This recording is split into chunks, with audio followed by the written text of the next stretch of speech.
Hi, I'm Jillian, and I am the owner of Body Labs Yoga and Education, and I am on a mission to help build more confident yoga teachers through anatomical insights. Okay, so today we are going to talk about the shoulder complex. All right. Now, the interesting thing about the shoulder is that it's made up of three different bones, actually. When we ask people to point out their shoulder, what they'll usually point to is right here, which is kind of like right in this location, okay? But if we take a look at Stan here, peel back the layers and take a look at Stan, what we'll see is that the shoulder is actually made up of this bone right here, which is the upper arm bone. It's called the humerus. The scapula on the back, which is that shoulder blade. And then right here, this bone as well, which is the clavicle. All right. These three bones together make up the shoulder complex. All right.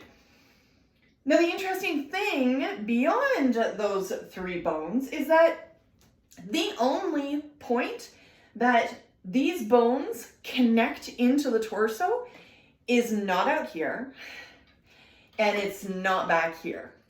So if we look at Stan and his scapula, you'll notice that there's rivets going through him, okay?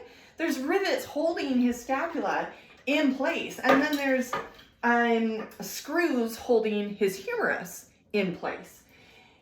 Up here, there are, yes, wires holding his clavicle in place, but the only place where any of the bones of the shoulder complex actually connect to the torso is right here. So on yourself, you can probably palpate this. Come to that little divot in the middle of your neck, all right? On Stan, it's right here, okay? So a little divot at the base of your neck, and then just off to the side, you'll feel kind of like these little nubs, okay? Little nodules. And that is the connection of the clavicle to the manubrium. All right, so if we're using anatomical terms, the sternum is actually this part here. This is the body of the sternum. This is called the xiphoid process down at the bottom. This is called the manubrium. We usually refer to all of those three as the same thing as the sternum, okay? So this is the sternoclavicular notch, all right? And this is the joint at that notch, all right? So if you take your arm up overhead, put your fingers right on one of those joints, and then take your arm up overhead, and can you feel that clavicle hinge at that joint? All right, and then try it out on the other side. Can you feel the clavicle rise and lower at that joint? It's going to go into a hinge. So that's actually where that movement happens through the joints, all right? Yes, we've got movement here, but if we didn't have movement of the clavicle, then our arm would be stuck right here. We would not be able to go any further than that because of the structures that are above the glenoid fossa here in the shoulder, all right? So I'm throwing a lot of terms at you, but this right here is a joint that is limited by what is above it, all right? And everyone's anatomy is very, very different. So some people will have smaller bony prominences at the top here. I'm not going to give you the terminology. It's okay. You're never going to use it in a yoga class. If you want to learn more, then come to one of my courses. But these bony areas at the top of the shoulder here are going to limit the amount that an individual is able to rise their arm above that 90 degrees, all right? So for some people, they'll be able to come a little bit higher. For others, it's actually going to be lower, all right?